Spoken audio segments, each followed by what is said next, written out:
مسیح یسوع کے زندہ اور پاک نام میں آپ سب کی سلامتی ہو۔ میں ہوں پاسٹر یونس احمد سالم، PMI بائبل کالج کی طرف سے آپ کی خدمت میں حاضر ہوا ہوں زبور کی تفسیر کے ساتھ۔ آئیں اپنے سر کو جھکائیں، اپنے آنکھیں بند کریں، دعا مانگیں۔ وفادار آسمانی پتا، ہم تجھے مبارک کہتے ہیں کیونکہ تو اپنے کاموں کے باعث مبارک ہے۔ تیری شکر گزاری کی جائے، یہ واجب اور مناسب ہے۔ تیرے سندر اور پوتر اور اعلیٰ اور عرفہ کلام کو سیکھنا چاہتے ہیں۔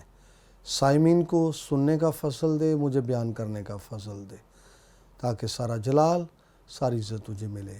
یسوع مسیح کے نام سے مانگتے ہیں، آمین۔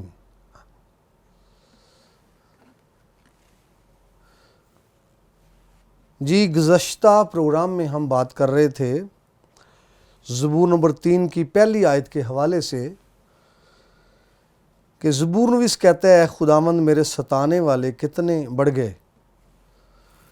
تو ہم بات یہ کر رہے تھے کہ یہاں پر جو لفظ استعمال ہوا ہے ستانے والے، مختلف جگہوں پر اس کا جو ترجمہ ہے وہ مختلف طرح سے کیا گیا ہے، اور اس کا ترجمہ 37 دفعہ دشمن کیا گیا ہے، اور پھر اس کا ترجمہ مصیبت کیا گیا ہے، اس کا ترجمہ تنگی کیا گیا ہے اور تنگ کرنے والا، اور اس کا ترجمہ دکھ کیا گیا ہے۔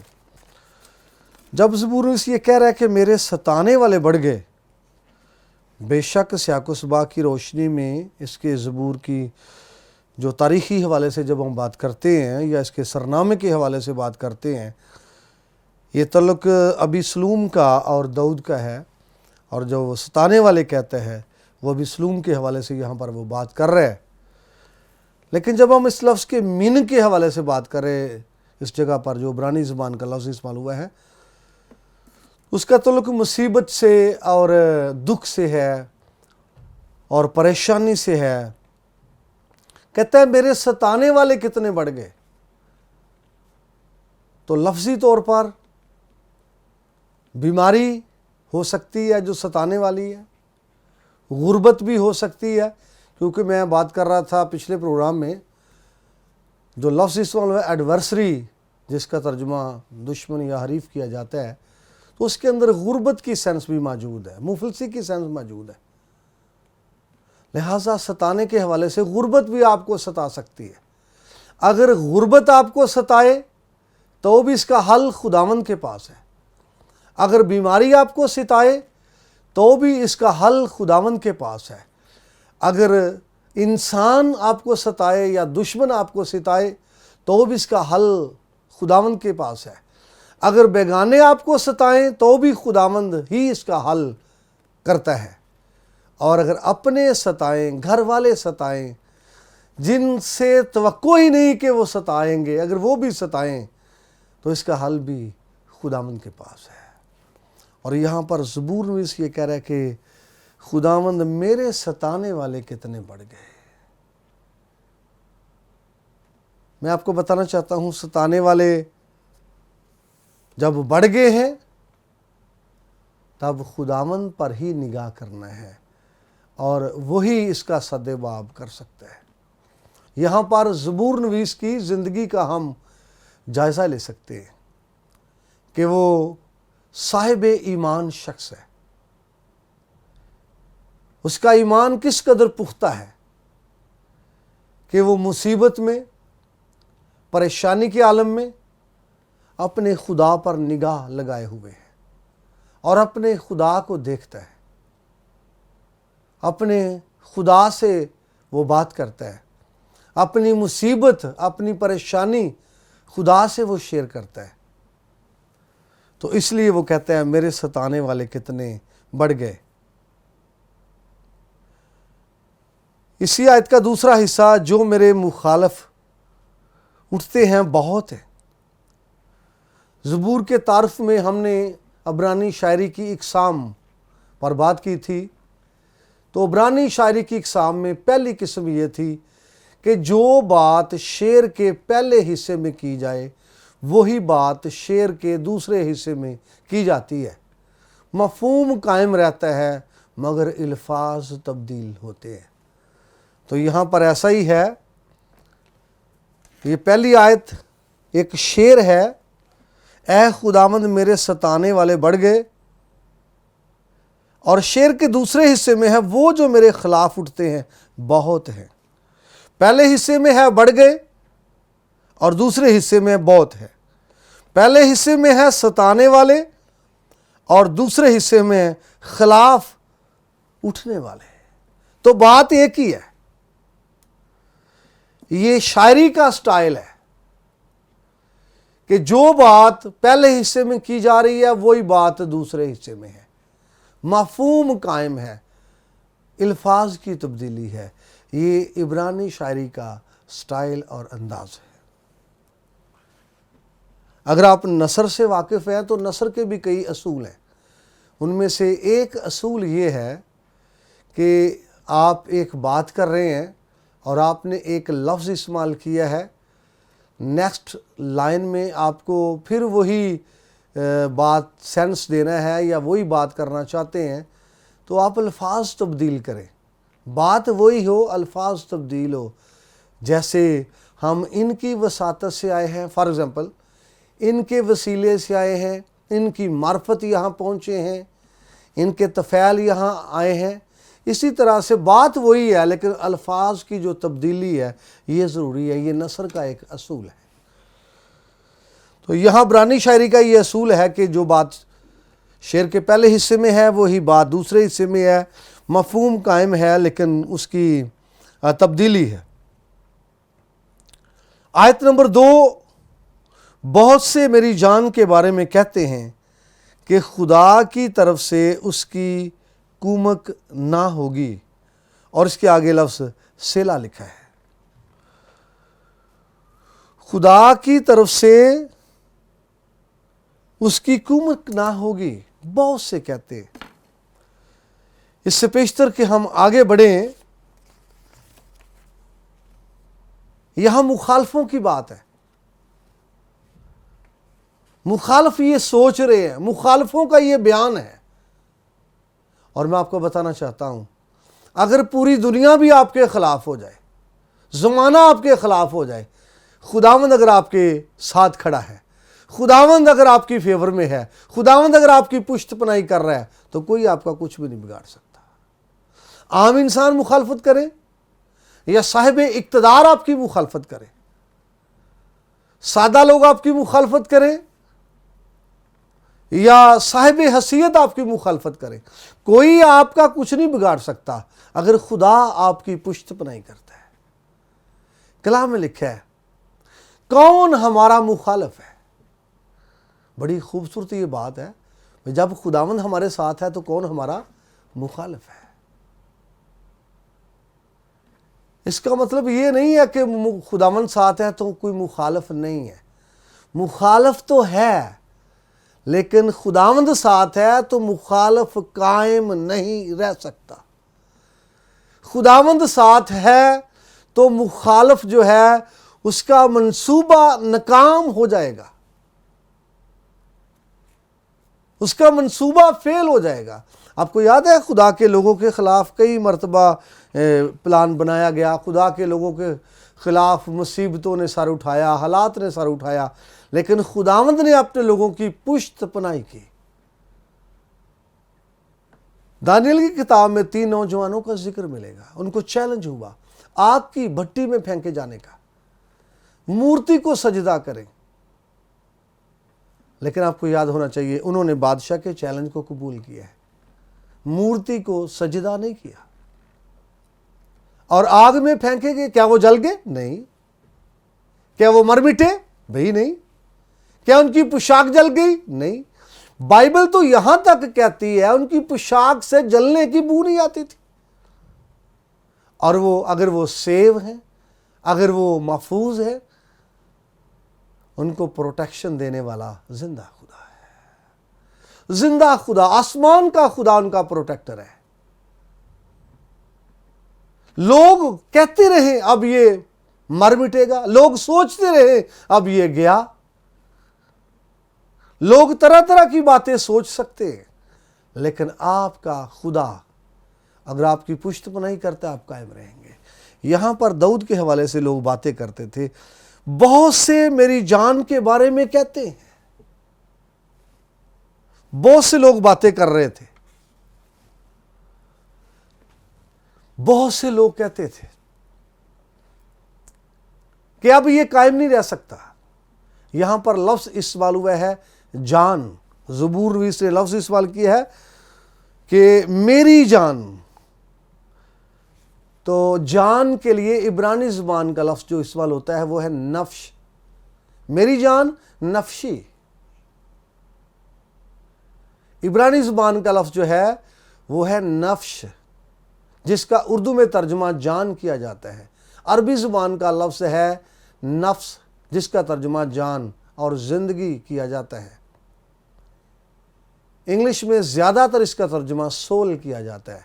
لیکن میں آپ کو بتانا چاہتا ہوں اس لفظ کے، عبرانی زبان کے اس لفظ جو نفش ہے، اس کے مختلف تراجم کیے گئے ہیں، اور یہ لفظ بائبل میں 753 مرتبہ استعمال ہوا ہے. نفش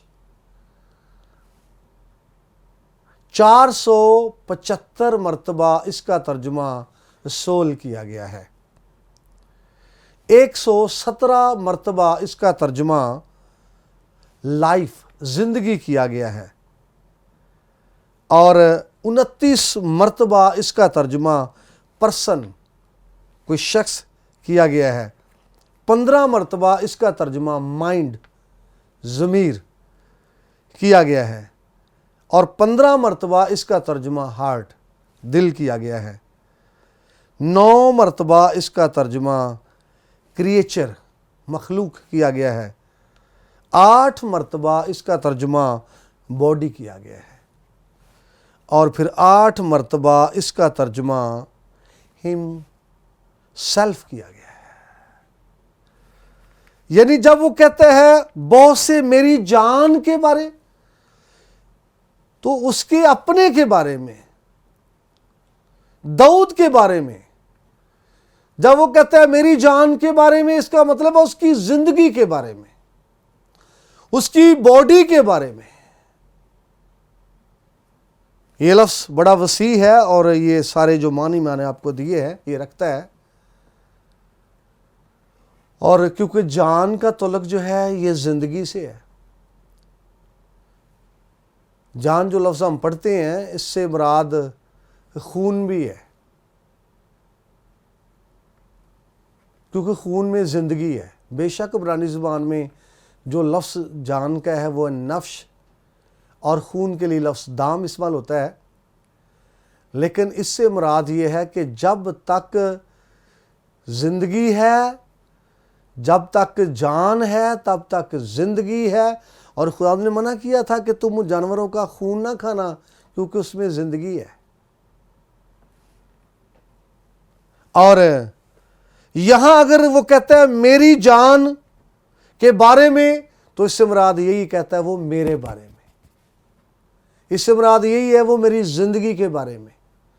لوگ باتیں کرتے تھے، لوگ سوال کرتے تھے، لوگوں کے مختلف نظریات تھے، لوگوں کی مختلف سوچیں تھیں. شاید کسی کی یہ بھی ہو کہ خدا اس شخص کو چھوڑ گیا ہے، خدا اس شخص کے ساتھ نہیں ہے، اب سلطنت بھی اس کے پاس نہیں رہیں گی. اور میں آپ کو بتانا چاہتا ہوں، اگر آپ خدا پر نگاہ کرنے والے ہیں، اگر آپ خدا پر بھروسہ کرنے والے ہیں، اگر آپ خدا پر ٹرسٹ کرنے والے ہیں، اگر آپ کا توکل خدا پر ہے، تو لوگوں کے نظریات فیل ہو جائیں گے، اور لوگوں کی باتیں جھوٹی ثابت ہوں گی، اور خداوند خدا پر اپنا ہاتھ بڑھائے گا. اور میں سمجھتا ہوں مبارک ہے وہ شخص جس پر خداوند کا ہاتھ بڑھا رہتا ہے. مبارک ہے وہ شخص خداوند جس کے لیے کھڑا ہو جاتا ہے. اور ان ساری باتوں کے، مخالفوں کی ساری باتوں کے سوالوں کے جواب کون دیتا ہے؟ بھئی تیرا اور میرا خدا. اگر ہم خدا پر توکل کرتے ہیں، اگر ہم خدا پر بھروسہ کرتے ہیں، تو ان ساری باتوں کا جواب کون دے سکتا ہے؟ خدا. کس کا خدا؟ تیرا اور میرا خدا. آپ کو یاد ہے جب وہ 3 بندے آگ میں پھینکے گئے تھے، تو بادشاہ کی نگاہ میں، یا ان کے جو بادشاہ کے ارکان دولت تھے ان کی نگاہ میں، ان کی کوئی ویلیو اور کوئی وقت اور کچھ نہیں تھی، اور ان کا یہی ذہن تھا کہ انہوں نے بادشاہ کی نافرمانی کی ہے، اب یہ ہلاک ہوئے۔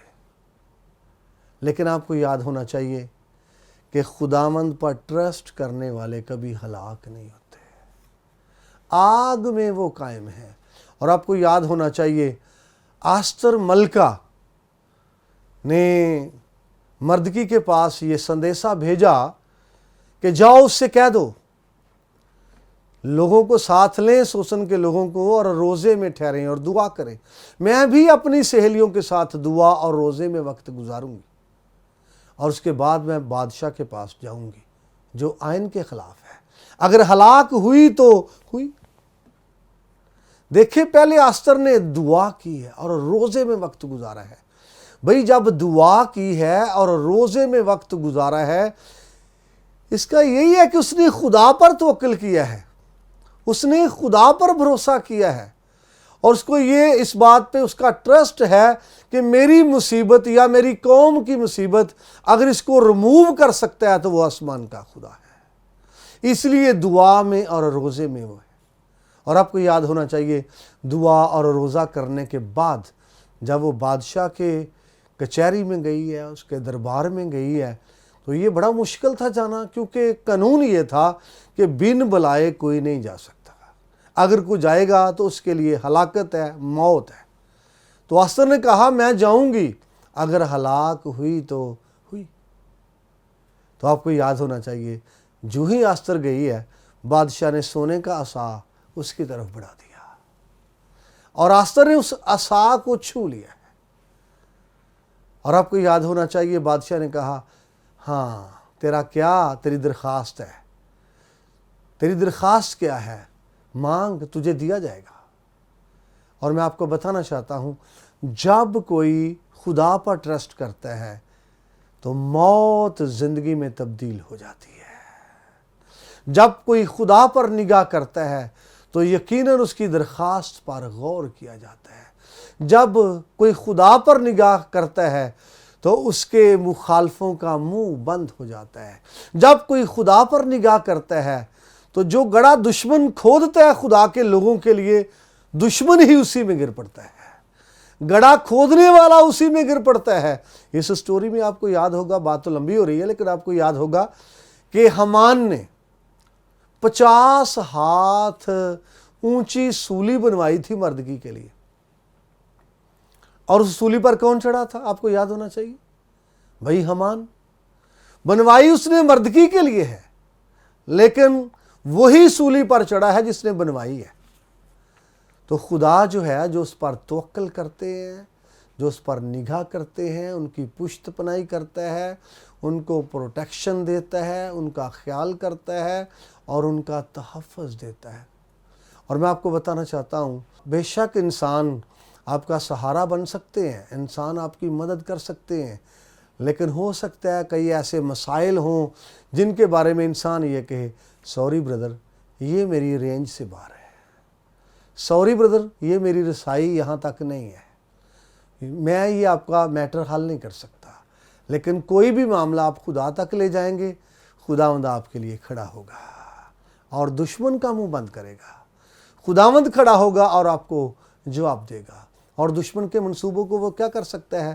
فیل کر سکتا ہے۔ دشمن اپنے ہوں یا بیگانے، وہ ان کے منصوبوں کو کیا کرے گا؟ فیل کرے گا اور نکارا کرے گا۔ میں آپ کو بتانا چاہتا ہوں کہ جب یسوع مسیح پیدا ہوئے تو ہیرودیس کی پلاننگ کو دیکھیے۔ یسوع مسیح پیدا ہوئے ہیں، ہیرودیس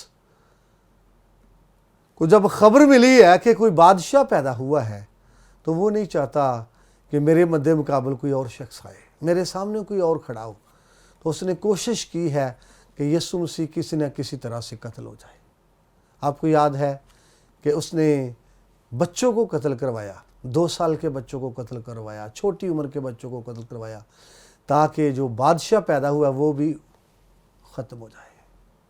لیکن سوال یہ کرتا ہوں، کیا یسوع مسیح مر گیا؟ کیا یسوع مسیح بھی بچوں میں قتل ہو گیا؟ ابھی نہیں، خدا نے اس کا سارا منصوبہ فیل کر دیا۔ تو دشمن جو ہے آپ کے بارے میں، اگر آپ خدا کے لوگ ہیں، اگر آپ خدا کے بندے اور بندی ہیں، دشمن آپ کے بارے میں بہت کچھ کہہ سکتا ہے، بہت کچھ سوچ سکتا ہے۔ دشمن آپ کے بارے میں فرسودہ خیال رکھ سکتا ہے، دشمن آپ کے بارے میں ایسے خیالات رکھ سکتا ہے جو ہو سکتا ہے اچھے نہ ہوں۔ تو دشمن کی یہی سوچ تھی کہ وہ کہتے ہیں کہ اب یہ قائم نہیں رہ سکتا، اب اس کی مدد خدا کی طرف سے نہیں ہوگی، اب یہ مر مٹے گا۔ دشمن شاید یہی سوچ رکھتا ہو کہ خدا ان کے ساتھ نہیں ہے۔ آپ کو یاد ہونا چاہیے دانیل کی کتاب میں جو کچھ لوگ دانیل کے مخالف تھے، انہوں نے سوچا کسی نہ کسی طرح سے اس شخص کو ڈیگریڈ کیا جائے، کسی نہ کسی طرح سے اس کو پھنسایا جائے۔ انہوں نے کہا یہ شریعت کے علاوہ اور کسی کام میں نہیں یہ پھنس سکتا۔ تو یہ کہا کہ بادشاہ سے کہا کہ بادشاہ لکھا جائے کہ 30 دن تک بادشاہ کے علاوہ کسی کو سجدہ نہ کیا جائے، کسی کی عبادت نہ کی جائے۔ ان کو پتا تھا کہ دانیل تو اپنے خدا کی کرتا ہے، وہ باز نہیں آئے گا، اس طرح وہ پھنس جائے گا۔ تو بادشاہ سے انہوں نے یہ لکھوایا، کتبہ لکھا گیا کہ 30 دن تک بادشاہ کے علاوہ کسی اور کو سجدہ نہیں کیا جائے۔ اس لیے وہ دانیل کو پھنسانا چاہتے تھے، دانیل کو وہ چاہتے تھے کہ کسی نہ کسی طرح سے گرائیں، ختم کریں۔ اور پھر وقت آنے پر آپ کو یاد ہے دانیل متواتر کلام میں لکھا ہے حسب معمول اپنا دروازہ وہ یروشلم کی طرف کھڑکی اپنی وہ کھولتا اور دن میں 3 مرتبہ دعا کرتا حسب معمول۔ اور میں آپ کو بتانا چاہتا ہوں پھر اس کو پکڑا گیا، الزام یہ لگایا گیا کہ یہ بادشاہ کے علاوہ اپنے خدا کی عبادت کرتا ہے۔ تو کہاں پھینکا گیا تھا؟ شیروں کی ماند میں۔ کیا وہ مر گیا؟ بھئی نہیں، دانیل زندہ، دانیل مرا نہیں ہے۔ اور صبح سویرے بادشاہ وہاں پر پہنچا ہے۔ دانیل کیا تیرا خدا قادر ہوا؟ ہاں بادشاہ میرا خدا قادر ہوا۔ اس نے اپنا فرشتہ بھیج کر شیروں کے منہ بند کر دیے، شیروں کے منہ بند کر دیے۔ اور میں آپ کو بتانا چاہتا ہوں اگر آپ خدا پر توکل کرنے والے ہیں، خدا پر بھروسہ کرنے والے ہیں، خدا پر یقین کرنے والے ہیں، تو یقیناً خداوند خدا آپ کے لیے کھڑا ہوگا اور آپ کی مدد کے لیے وہ آئے گا، آپ کی مدد کے لیے وہ آئے گا۔ لوگ کہیں کہ خدا اس کو چھوڑ گیا ہے، لوگ کہیں خدا اس کے ساتھ نہیں ہے، تو یقیناً اگر آپ خداوند پر توکل کرتے ہیں تو خداوند آپ کے ساتھ ہے، خداوند پر بھروسہ کرتے ہیں تو خداوند آپ کے ساتھ ہے۔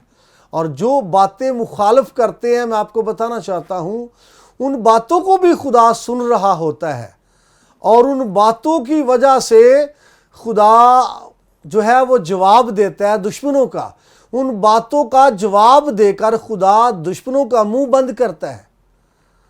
کیونکہ دشمن تو کہتے ہیں اس کا خدا کہاں ہے، دشمن تو کہتے ہیں خدا اس کو چھوڑ گیا ہے، دشمن تو کہتے ہیں خدا اس کے ساتھ نہیں ہے، لیکن خدا ان کی باتوں کو سن کر جواب دیتا ہے تاکہ آپ کے دشمنوں کا منہ بند کرے اور خدا اپنی وفاداری کا اظہار کرے اور اپنی محبت کا اظہار کرے۔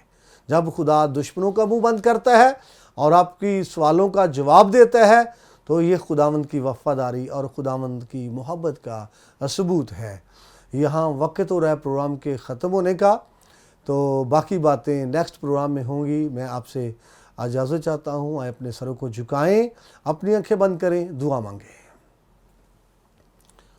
ازلی ابدی وفادار جلالی پتا، تیرے شکر گزار ہیں، تو نے اپنے بیٹے یسوع مسیح کی معرفت ہم سے پیار کیا ہے، تیرا شکر ہو۔ تیرے خادم پاسٹر خالد ایم ناز کے لیے، خداوند PMI TV کی سارے کرندوں کے لیے میں تیرا ہاتھ تیری برکت چاہتا ہوں، تمام سائمین کے لیے تیری برکت چاہتا ہوں۔ فضل دے، لوگ تیرے کلام کو اپنے دل میں سٹور کریں اور برکت پائیں۔ یسوع مسیح کے نام سے مانگتے ہیں، آمین۔ مزید کلام سننے کے لیے اور برکت پانے کے لیے دیکھتے رہیے PMI TV۔